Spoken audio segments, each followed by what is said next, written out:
Matilda Chapter 12 by Roald Dahl, Lavender. In the middle of the first week of Matilda's first term, Miss Honey said to the class, "I have some important news for you, so listen carefully. You too, Matilda. Put that book down for a moment and pay attention." Small, eager faces looked up and listened. "It is the headmistress's custom," Miss Honey went on, "to take over the class for one period each week. She does this with every class in the school, and each class has a fixed day and a fixed time. Ours is always 2 o'clock on Thursday afternoons, immediately after lunch.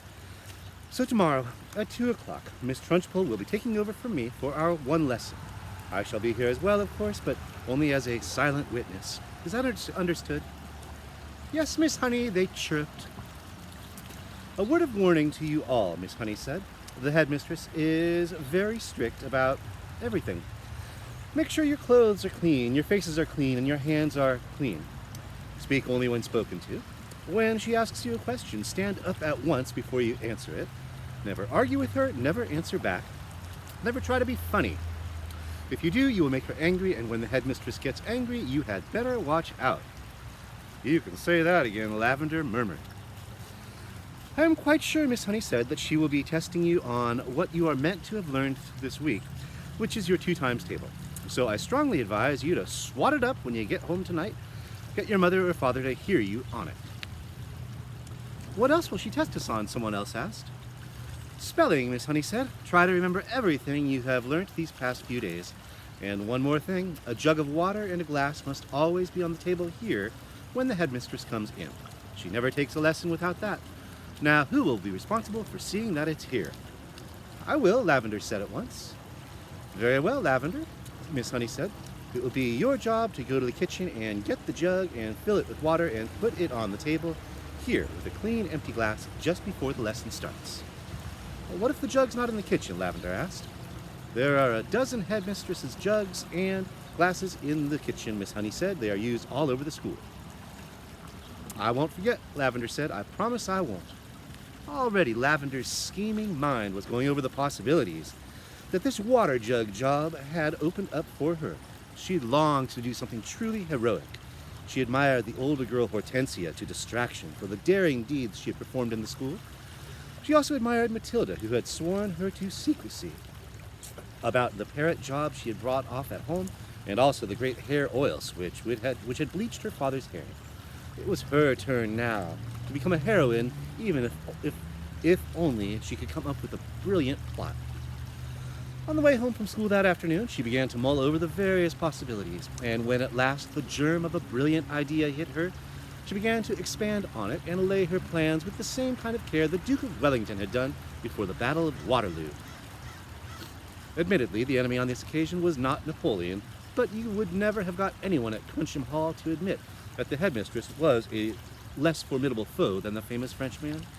Great skill would have to be exercised, Lavender told herself, and great secrecy observed if she was to come out of this exploit alive.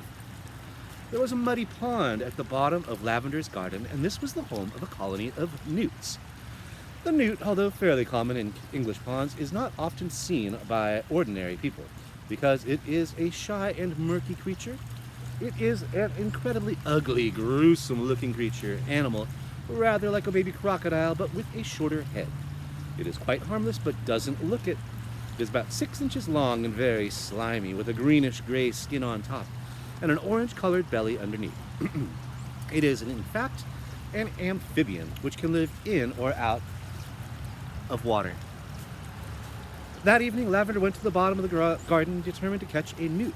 They are swiftly moving animals and not easy to get a hold of. She lay on the bank for a long time, waiting patiently until she spotted a whopper. Then, using her school hat as a net, she swooped and caught it. She had lined her pencil box with pond weed ready to receive the creature, but she discovered that it was not easy to get the newt out of the hat and into the pencil box. It wriggled and squirmed like quicksilver, and apart from that, the box was only just long enough to take it. When she did get it in at last, she had to be careful not to trap its tail in the lid when she slid it closed.